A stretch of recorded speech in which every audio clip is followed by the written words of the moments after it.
निलेश लंके यांच्या प्रचारासाठी शरद पवार आता मैदानामध्ये उतरतायत। नगरमध्ये लंकेच्या जनसंवाद यात्रेच्या सांगतेच्या समारंभासाठी शरद पवार हे उपस्थित राहणार असल्याचं कळतंय। तर नगरमध्ये लंकेच्या जनसंवाद यात्रेचा आता सांगता समारंभ पार पडणार आहे। आजचा शेवटचा दिवस आहे आणि याच दिवशी शरद पवार हे सुद्धा या समारंभासाठी उपस्थित राहणार असल्याचं कळतंय। अहमदनगरमधली ही दृश्य आपण बघतोय। अहमदनगरमध्ये निलेश लंके हे शरद पवार यांच्या तुतारी या चिन्हावरती लोकसभेच्या रिंगणामध्ये उतरले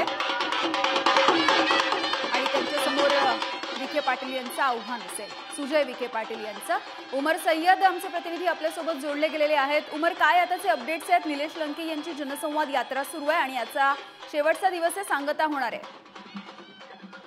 नक्कीच आम्ही 1 एप्रिल ते 19 एप्रिल पर्यंत नगर दक्षिण मतदारसंघामध्ये निलेश लंके यांनी स्वाभिमानी जनसंवाद यात्रा काढली होती। त्या यात्रेचा आजचे शेवटचा दिवस आहे। यात्रेनिमित्त सध्या अहमदनगर शहरामध्ये निलेश लंके यांची रॅली निघालेली आहे भव्य अशी। या रॅलीला आदित्य ठाकरे असतील, रोहित पवार असतील, बाळासाहेब थोरात असतील, हे या रॅलीमध्ये सहभागी झालेले आहेत। अहमदनगर शहरातून ही भव्य अशी रॅली काढण्यात आलेली आहे।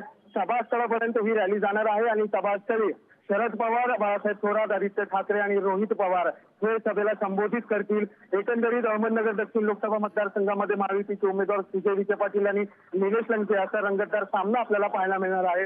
कुठेतरी सुजय विखे पाटील यांनी देखील, तसेच राधाकृष्ण विखे पाटील यांनी देखील वारंवार शरद पवार यांच्यावरती आरोप केले होते आणि आज स्वतः शरद पवार सभेला संबोधित करणार असल्यामुळे स्वतः शरद पवार काय संबोधित करतात हे पाहणं आता महत्त्वाचं ठरणार आहे। यामिनी अगदी उमर, तुम्ही असे सोबत राहा। ही थेट लाईव्ह दृश्य आपण बघतोय नगरमधली।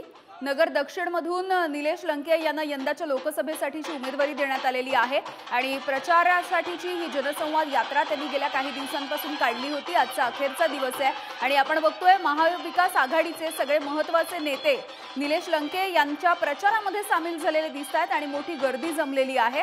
नगरमधली ही थेट दृश्य आपण बघतोय। आदित्य ठाकरे हे सुद्धा यामध्ये सहभागी झालेले आहेत या रॅलीमध्ये, प्रचाराच्या रॅलीमध्ये। यासोबतच काँग्रेसचे बाळासाहेब थोरात हे सुद्धा यामध्ये सहभागी झाल्याचं कळतंय। तर शरद पवार अगदी काही वेळामध्ये या रॅलीमध्ये संबोधित करणार असल्याची सुद्धा माहिती मिळतेय। आजचा हा अखेरचा दिवस आहे या जनसंवाद यात्रेचा आणि मोठा पाठिंबा या यात्रेला मिळताना दिसतोय। तर उमर सय्यद आमचे प्रतिनिधी याविषयीचे अपडेट्स देत होते। धन्यवाद उमर या सगळ्या लाईव्ह अपडेट्ससाठी।